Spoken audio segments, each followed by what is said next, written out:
A few weeks ago, there was a really sad situation in our street. A dog had clearly gone missing, and his two owners were frantically going round the houses, shouting out his name at the top of their voices.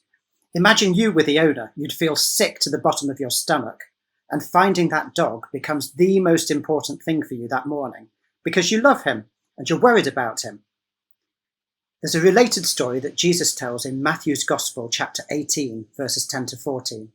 He's talking about a shepherd with 100 sheep and one wanders off. And that sheep becomes the focus of the shepherd's attention because he cares about it. He leaves the other sheep grazing and goes and searches hard for the lost animal.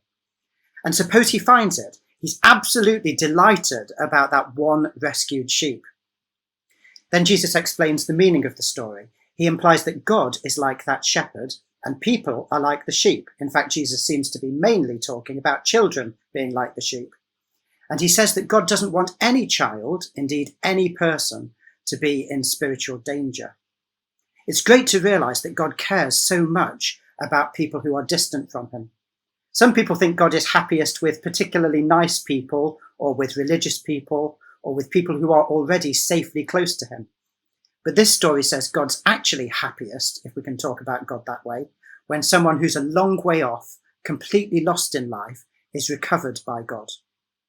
I think this is a positive and thought-provoking story for all of us. Perhaps you feel lost and far from spiritual truth. The good news is that God isn't far away, but actually looking for you, listening for your bleat. Or perhaps you're in a position where you can imitate the shepherd in the story. Let's look out for the people who are spiritually at the end of themselves and who need the warm welcome and invitation to come home.